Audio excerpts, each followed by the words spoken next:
Olá, pessoal da pós de Processo Civil da Unisantos, tudo bem com vocês? Espero que todos estejam saudáveis aí e bem. Bom, me coube ministrar a vocês o tema antecipação de tutela, nesse módulo em que vocês estão estudando as diversas espécies de tutela provisória previstas pelo CPC de 2015. Antes de a gente iniciar propriamente a abordagem do tema, eu vou fazer algumas observações aqui importantes sobre o mecanismo dessa aula virtual, digamos assim. Bom, vocês estão assistindo esse vídeo porque seguramente a Paula encaminhou os links a vocês, seja através de WhatsApp, e-mail, ou mesmo através da plataforma Moodle da universidade.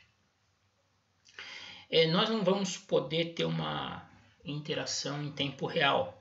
Entretanto, já deixo claro aqui que me disponho a responder qualquer pergunta que me seja encaminhada por qualquer um de vocês, seja através do fórum da comunidade da pós-graduação de Processo Civil no Moodle, seja através de WhatsApp. Inclusive vou autorizar a Paula a disponibilizar meu contato caso algum de vocês tenha alguma dúvida que precise ser sanada a respeito do tema hoje ministrado, tá certo? Então, dito isso, vamos verdadeiramente iniciar a aula. Eu vou dividir a abordagem dos temas em vídeos menores de cerca de 15 minutos cada um, tá certo? Porque aí eu consigo disponibilizar mais fácil os vídeos para vocês. Bem, eu dividi o tratamento do nosso tema de hoje, antecipação de tutela, em 4 tópicos: conceito, evolução histórica, tutela antecipada no CPC de 2015 e fungibilidade entre os provimentos antecipatórios e acautelatórios, tutela cautelar e tutela antecipada. Então vamos começar a tratar do conceito de tutela antecipada. Bom, a tutela antecipada constitui um dos instrumentos concebidos pelo legislador para dar concretude, para dar efetividade ao postulado constitucional da duração razoável do processo. Postulado constitucional esse, que encontra-se lá no artigo 5º, inciso 78 da Constituição, e foi reproduzido pelo próprio CPC de 2015 no artigo 4º. Por meio da antecipação de tutela, permite-se ao juiz ou ao tribunal, isso em grau recursal, que, diante do preenchimento de determinados requisitos, seja proferida uma decisão interlocutória que adiante ao postulante os efeitos da prestação jurisdicional de mérito que almeja.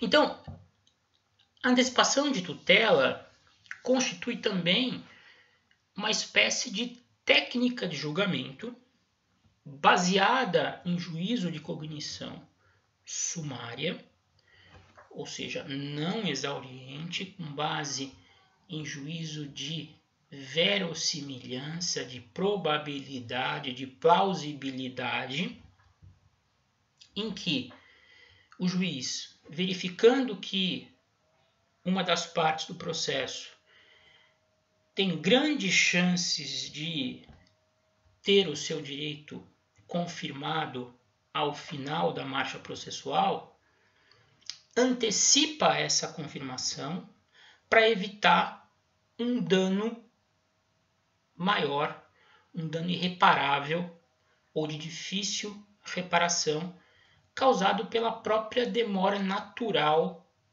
do processo. Vocês sabem que o processo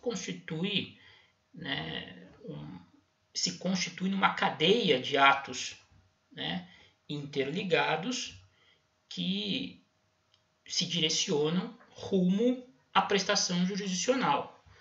essa sucessão de atos encadeados, interligados, se verifica, se concretiza durante um período de tempo, que pode ser maior ou menor, a depender da própria complexidade da matéria discutida e dos diversos incidentes processuais que podem surgir ao longo dessa marcha.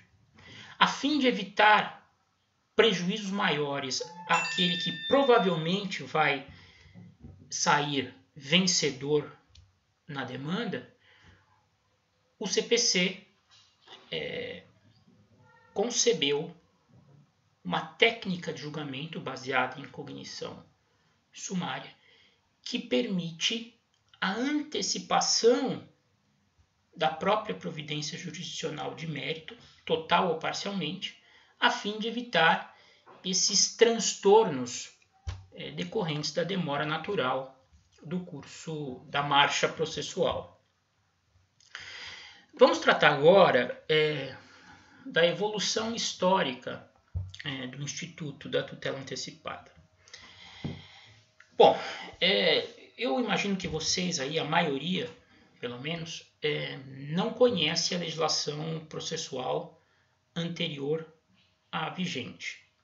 A maior parte de vocês já se formou com o CPC atual, editado em 2015, promulgado em 2015 e com vigência a partir de 2016, em curso, em vigor.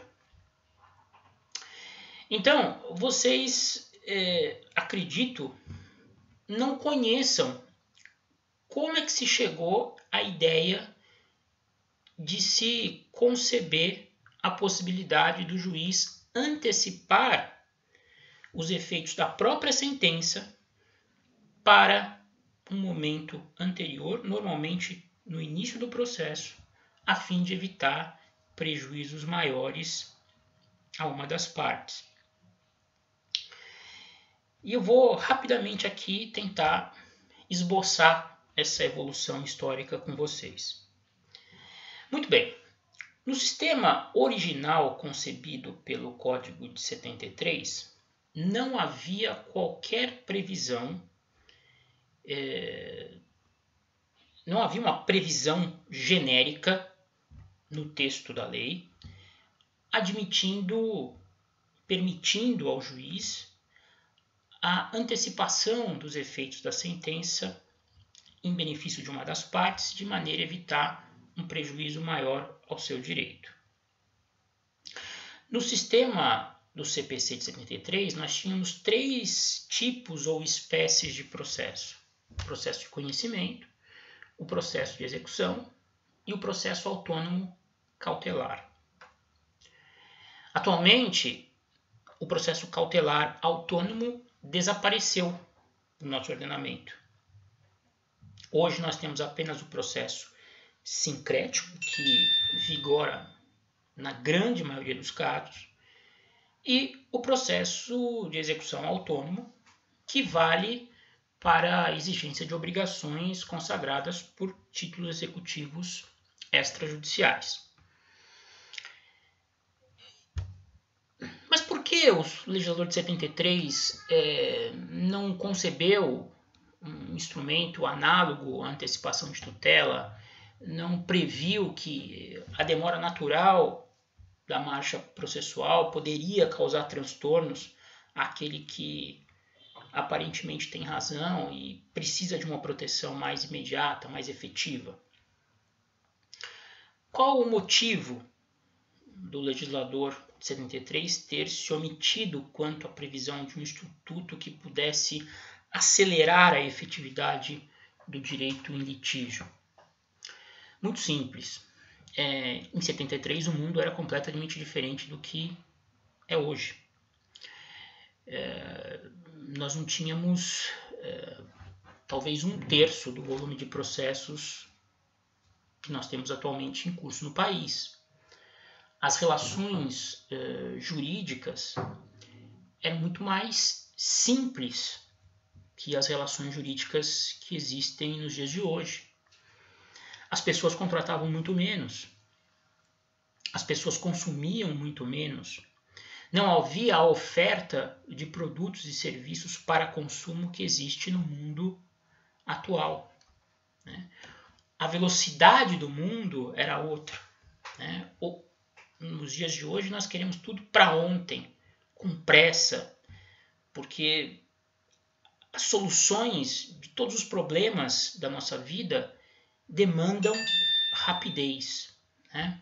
O mundo está acelerado e teve que desacelerar por força agora da pandemia. Mas antes do quadro pandêmico, o mundo vivia um processo de aceleração constante. Pressa era a palavra-chave para tudo. Isso não acontecia na primeira parte da década de 70. Não se tinha muitas situações em que a parte precisava de uma resposta imediata do Poder Judiciário, né? E o legislador havia já concebido também, repetindo o que o Código anterior, de 39, já dispunha, do processo cautelar.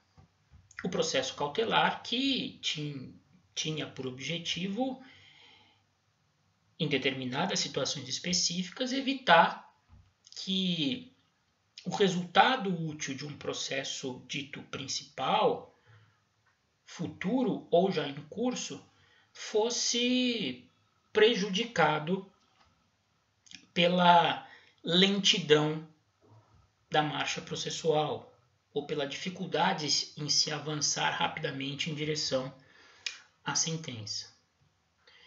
Então, diante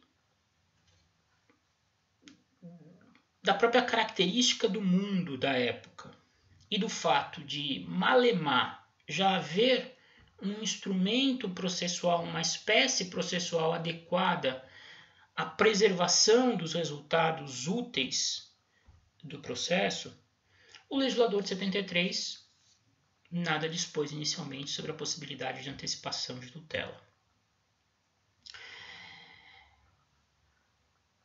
Acontece que, mesmo em 73, antes de 73, já havia, em casos muito específicos, a permissão legal para que o juiz, sob determinadas circunstâncias,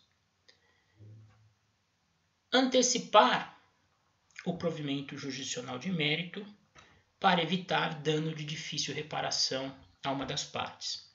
E o exemplo clássico que a gente cita é o da ação de alimentos, os tais alimentos provisórios, né?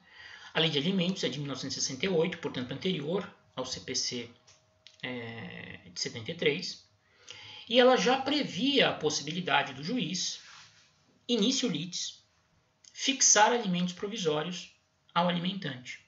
Essa decisão que fixava alimentos provisórios nada mais fazia do que antecipava a providência jurisdicional requerida pelo alimentante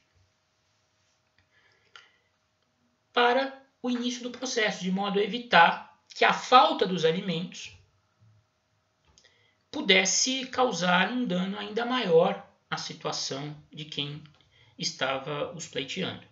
Então nós já tínhamos instrumentos de tutela antecipada, porém não com esse nome, porém excepcionais, previstos para situações muito específicas.